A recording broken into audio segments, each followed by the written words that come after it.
Hello बच्चों लोग, चलिए जेई एडवांस सब्जेक्टिव 2019 वाला क्वेश्चन करते हैं, केमिकल काइनेटिक्स। इस बार गैसियस वाला रिएक्शन दिया है और गैसियस रिएक्शन में हम लोग को पता है कि प्रेशर के टर्म्स में सब कुछ करना होता है। ठीक है, तो चलिए रिएक्शन लिख लेते हैं और उसके नीचे प्रेशर उशर लिख लेते हैं। इनिशियल प्रेशर और फाइनल प्रेशर चाहिए होगा अपने को। तो इनिशियल प्रेशर दिया हुआ 1 atm, क्लोज सिलेंडर है, आइसोथर्मल आइसोकोरिक है, मतलब टेम्परेचर वॉल्यूम फिक्स है। ठीक है, तो बट प्रेशर चेंज हो सकता है। इनिशियल प्रेशर है 1।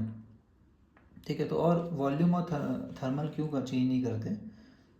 क्योंकि अपने को पता है कि गैसियस है, P V equal to N R T, एक वेरिएबल से दूसरा वेरिएबल भी ऑटोमेटिक चेंज हो सकता है। तो प्रेशर है 1 atm, तो इसको 1 लिखते हैं, इसको 0, इसको 0।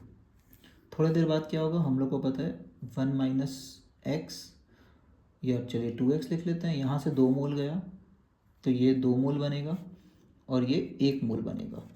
तो शुरू में टोटल प्रेशर कितना है? 1 + 0 + 0, क्योंकि सारे गैस ही है। शुरू में टोटल प्रेशर हो गया इतना। तो ये अपना हो गया P0, जो R0 होता था अपना बाकी क्वेश्चंस में। और यहाँ पे टोटल प्रेशर कितना हो गया? 1 - 2x + 2x गया 1 + x, ये हो गया P फाइनल, है ना। लेकिन P फाइनल जो है वो P टोटल है, P फाइनल ये नहीं होगा। P फाइनल अपना होगा ये, अगर हम लोग का N2O5 के लिए इक्वेशन बैठाना है तो ये अपना है P फाइनल, ये है अपना P0। अब टोटल प्रेशर जो है बोलता है कुछ टाइम के बाद the pressure inside the cylinder इतना आ गया है। इनसाइड द सिलेंडर तो तीनों मिला के मतलब टोटल दिया हुआ है। तो हम लोग यहाँ पे लिख सकते हैं कि 1 + x = 1.45। यहाँ से x क्या आ रहा है? 0.45। ठीक है, तो ये पी एफ कितना आएगा एब्सोल्यूट टर्म्स में? 1 - 2 × 0.45, 1 - 0.9 विच इज़ 0.1। इसका भी निकालना है तो निकाल सकते हैं, इसको भी निकालना है तो निकाल सकते हैं, बट टाइम पास नहीं करेंगे, कोई फ़ायदा नहीं है। अपना जो फॉर्मूला होता है फर्स्ट ऑर्डर का, वो होता है ln R0/R, यहाँ पे P0/P फाइनल = KT। अब देखिए यहाँ पे एक गड़बड़ है। जब भी रिएक्शन में कोएफिशिएंट 1 से ज़्यादा होगा ना, तो ये वाला के काम नहीं करता है, जो रिएक्शन का रेट कांस्टेंट ऑफ रिएक्शन दिया हुआ है। ये थोड़ी बोला N2O5 के रिस्पेक्ट में है। अब गौर से देखिएगा तो ऐसा नहीं लग रहा है N2 का टूटने का जो रेट है वो डबल है O2 के फॉर्मेशन से, है ना। तो ये लोग 1 मोल के हिसाब से दे रखा होता है। तो ऐसे मानिए कि इसका है इतना, तो N2O5 क्या होगा? डबल रेट होगा। बात समझ में आया? जब तक ये 1 मोल बनता है, ये तो डबल 2 मोल टूट जाता है। तो इसको अगर लिखना है तो ऐसा लिख सकते हैं कि क्योंकि रेट इसका ये होता है ना, उस हिसाब से आपने के दे रखा है, क्योंकि NO2 के बराबर ये वाला रेट होता है = D/O2/dt। उस हिसाब से आपने KT दे रखा है, K × T। लेकिन अगर सिर्फ N2O5 का डिकम्पोजिशन बोले, इंडिविजुअल कितना रेट है इसके टूटने का, तो K का वैल्यू का आपको डबल करके देखना पड़ेगा। समझ आया क्या हुआ?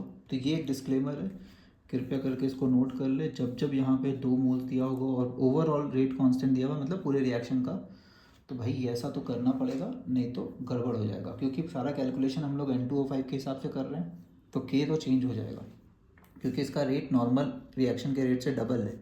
ये ऑक्सीजन के रेट से, पर मोल ऑफ ऑक्सीजन के फॉर्मेशन से डबल है ये। तो यहाँ पे अपने को 2 KT लिखना पड़ता है, या फिर K को ही डबल करके यहाँ पे पुट कर दिया जाए।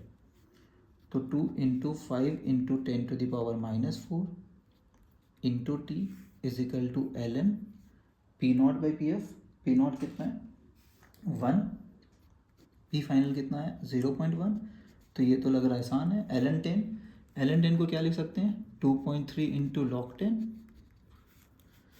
और log10 1 हो जाता है ना। और बाकी सबको नीचे ले आते हैं। 5 × 2 10, 10 × 10⁻⁴ इज 10⁻3। ठीक है, = T आया। और T दिया हुआ है y × 10⁻, ये देख लीजिए y × 10⁻3 है, तो 10⁻3 में आंसर आना चाहिए। log10 1 हो गया, तो ये आंसर आ रहा है 2.3 × 10⁻3 = y × 10⁻3। तो y का वैल्यू क्या आया? 2.3। सो इस क्वेश्चन में अपना y है 2.3, और अगर अपने को जैसा कि दिख रहा है 2 डेसिमल प्लेस तक, तो अपने को पता ही है 2.303 होता है, 2 प्लेस तक 30 हो गया, 3 तक भी पूछा तो 303, इतना अपने को पता होता है। ln से log कन्वर्ट करने वाला ही नंबर है ये। ठीक है, ये रहा अपना सॉल्यूशन, कृपया करके देखें और इसको नोट कर ले, ये इंपॉर्टेंट पार्ट है। ओवरऑल रिएक्शन का के दिया हुआ, रिएक्शन का कोएफिशिएंट 2 है, और उस वाले मॉलिक्यूल के हिसाब से कैलकुलेशन चल रहा है, तो के को भी डबल करना पड़ेगा, नहीं तो गड़बड़ हो जाएगा। ओके, चलिए, आई होप समझ आ गया है। Bye bye everyone and thanks for watching.